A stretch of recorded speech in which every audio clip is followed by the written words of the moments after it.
Ladies and gentlemen, the British have invaded, and they've brought sarcasm and betrayal. Piers Morgan just shanked Donald Trump with a monologue so dramatic, Shakespeare would have dropped his quill and said, damn. For years, Piers played Trump's #1 hype man, defending him like it was a paid job, which, let's be honest, it kinda was. But suddenly, Morgan goes from Trump's misunderstood genius to this man lost the plot, and not with a gentle nudge. No, this was a tea-sipping double-decker God Save the Queen style takedown. One minute it's bromance. The next, Piers is flame-throwing Trump's reputation like he's torching marshmallows at Buckingham Palace. Let's unpack this. I think that's an appropriate precedent to set, even if it wasn't you in this position, to see a president serve a third term.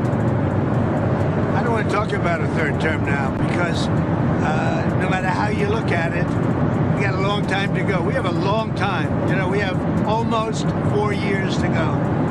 And that's a long time. But despite that, so many people are saying, you've got to run again. They love the job we're doing. Most importantly, they love the job we're doing. Trump doing mental gymnastics to dodge a simple question about a third term, like he's trying to rebrand dictatorship as just vibes. People love the job I'm doing. Sir, your approval rating is somewhere between lukewarm oatmeal and the IRS. Meanwhile, Piers with that silky British shade points out the obvious. Trump's fantasy isn't just running again, it's running forever. Forget tanks rolling down Pennsylvania Ave. He probably imagines golden Trump statues replacing the Lincoln Memorial. And folks, this is just the warm-up, because when Piers Morgan, the man who basically had Trump Stan stitched onto his Union Jack, starts flipping the narrative, you know something juicy is coming, so don't go anywhere. The next clip, oh, it gets even messier. Harris laid out a series of glaring traps for the former president, and like a cartoon mouse distracted by the cheese, he became ensnared by all of them. She snared him with rage bait about his rallies.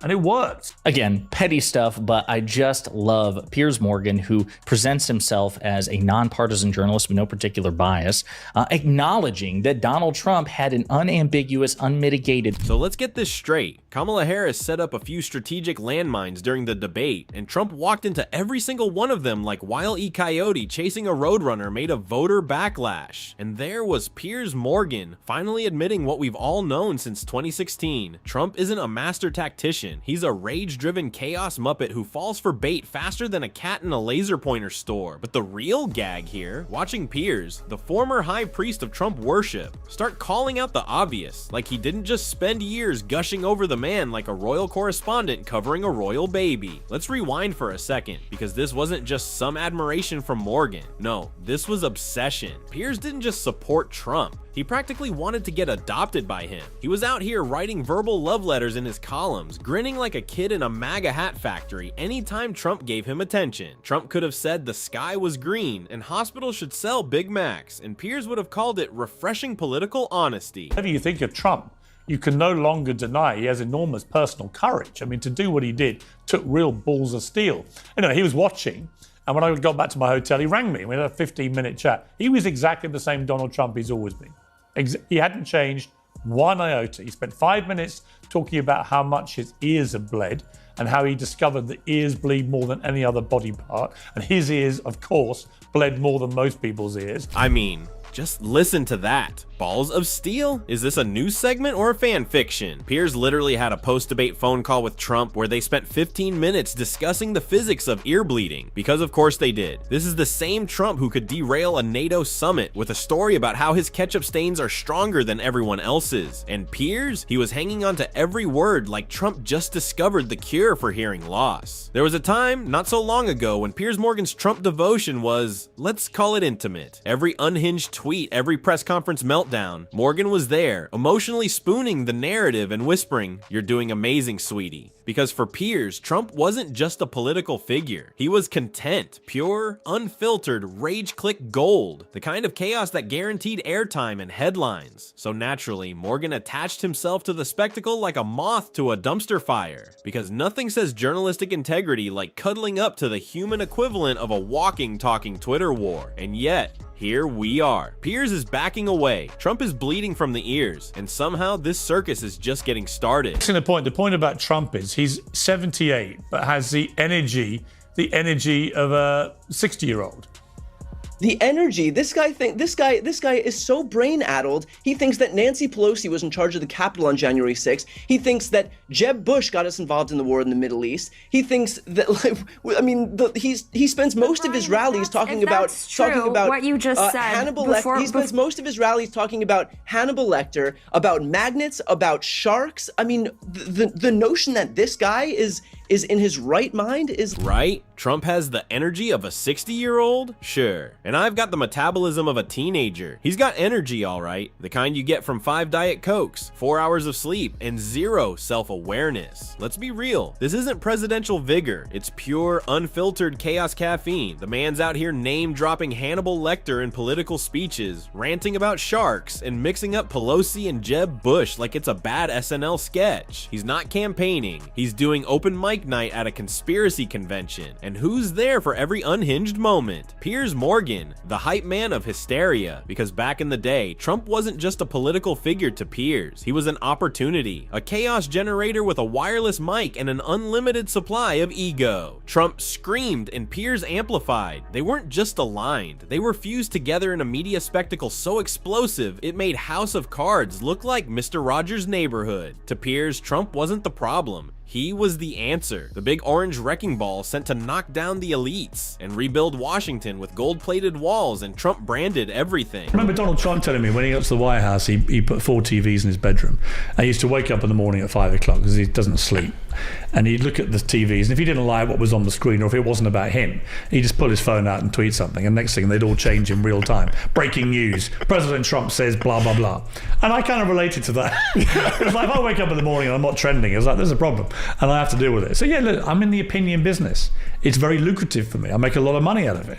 I get a lot of notoriety and fame. And there it is. Trump, so addicted to the spotlight, would literally change the global news cycle from bed, like a toddler with executive powers and a phone full of bad ideas. And Piers, he didn't just relate, he admired it. This wasn't journalism, it was a bromance built on mutual narcissism and the shared belief that fame equals power. Piers wanted to trend, Trump wanted to be worshipped, and together they created a media black hole that sucked in the entire planet. But that bond, it was never built on values, it was built on views, and views fade. Eventually, even Piers Morgan, the Trump hype train conductor, realized that riding shotgun on this circus parade only leads to one destination: political oblivion. Because once the MAGA confetti settles and the retweets dry up, you're just left standing next to a man who can't stop talking about magnets and sharks at presidential rallies. At some point, even the biggest attention addict has to admit this might be bad for business.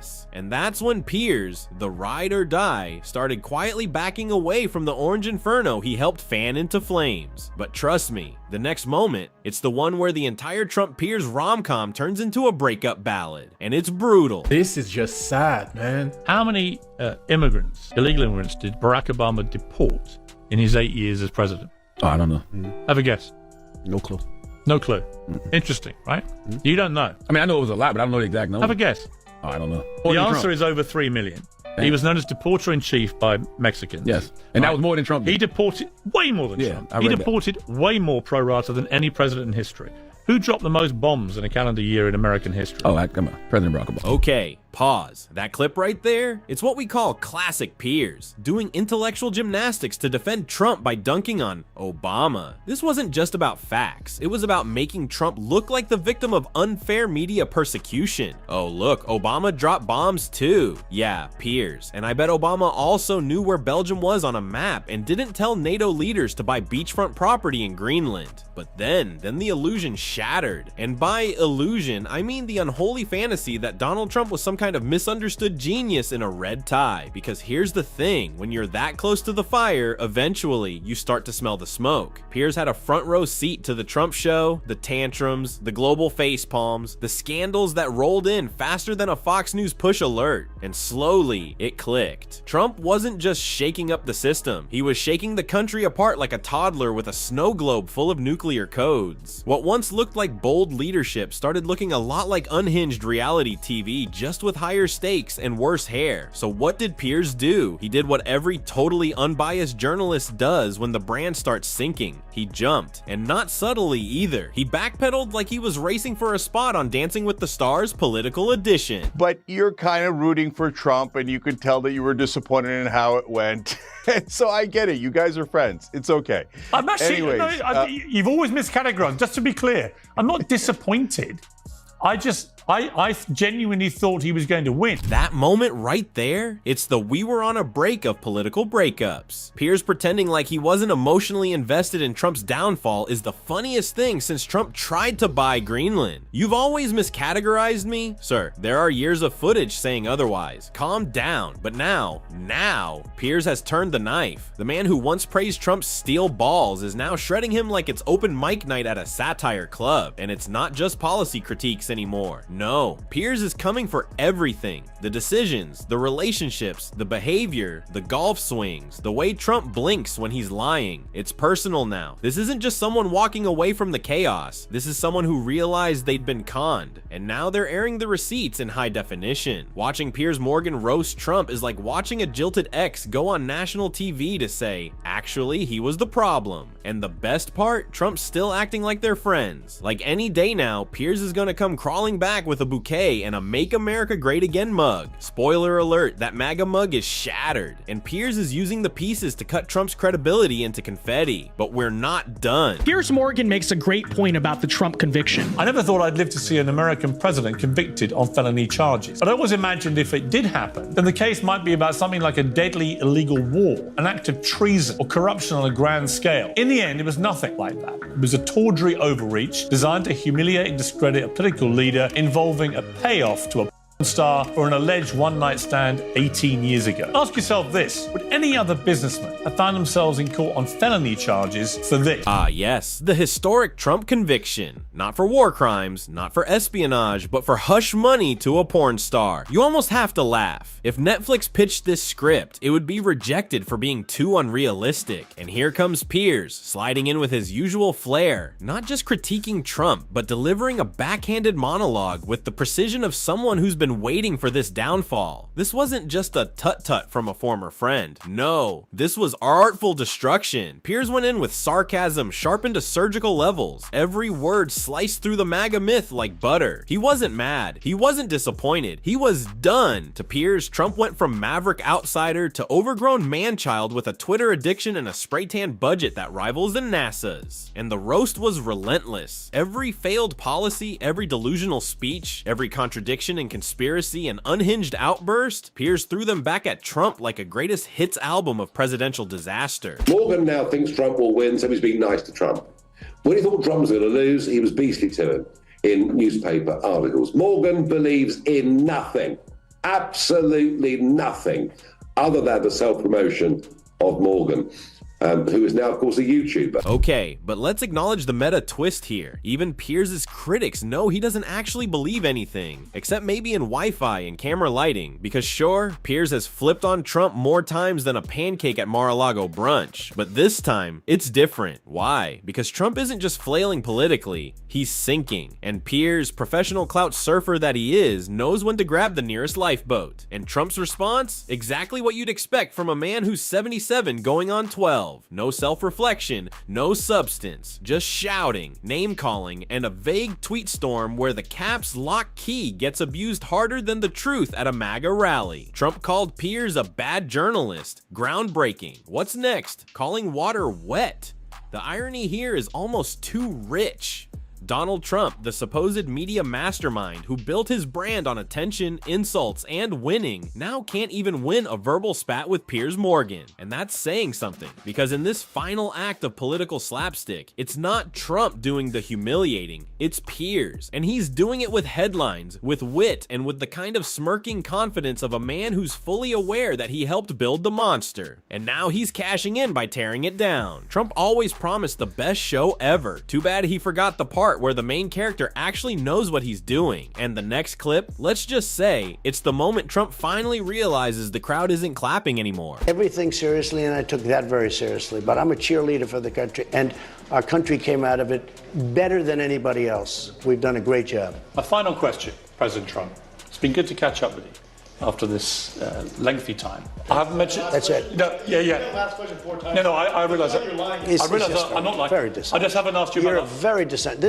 This was a 20-minute interview. Sorry. Listen, this was a 20-minute interview. And there it is. The Trump-Morgan meltdown caught on tape. This wasn't just an interview. This was a full-blown implosion in real time. Trump, rattled and defensive, storms out like a pageant queen denied a crown. Piers tries to stay cool, but even he can't contain the chaos. It's petty, it's dramatic, it's deliciously Trumpian. But let's be honest, this was never really about journalistic integrity or some noble political mission. It was always about attention. Piers Morgan and Donald Trump didn't have a friendship. They had a transaction. Trump used Piers like a PR megaphone, and Piers, he happily played along, soaking up the ratings, the headlines, the relevance. They were made for each other, like two reality TV villains trapped in the same elevator. But now that Trump's golden aura has rusted into felony charges and political irrelevance, Piers has done what every good opportunist does. He bailed, and not subtly, not respectfully. He left skid marks on the way out, because the truth is, Piers Morgan never cared about Donald Trump. He cared about the platform Trump gave him. The moment Trump stopped being useful, the bromance was over faster than Trump can scream fake news. You've been completely unflagging in your refusal to accept defeat. You know why? Because if our country doesn't have fair and free elections, and if our country doesn't have borders, we don't have a country. We have crooked, corrupt elections. Here's what I would say to you. I believe it was a free and fair election and that you lost. That's my belief. And you're a fool. Maybe I am a fool. Maybe I'm the fool in this conversation. And you're a fool and you haven't studied. There it is, the grand finale. Trump, now reduced to shouting "you're a fool" like he's arguing in a high school lunchroom, tries to claw his way out of an interview he can't control. This wasn't strength. This wasn't conviction. This was the sound of a man unraveling, publicly, spectacularly, and in front of someone who knows all his tricks. Because if anyone knows how to throw Trump's entire playbook back in his face, it's Piers Morgan. And the irony? Trump created this monster. He gave Piers the access, the stories, the spotlight, and now that spotlight is burning him alive. Trump spent years mocking critics, denying facts, and spinning tales. But now he's face to face with someone who isn't afraid to clap back, with receipts, sarcasm, and a global platform. Piers has officially gone from Trump's biggest cheerleader to the guy narrating his downfall like it's the season finale of a political soap opera. And we're all watching. Do you worry about him? Do you worry about his safety? I mean, as a man, you know him. I mean, if he does, he genuinely does phone you up. You're not making that up. No,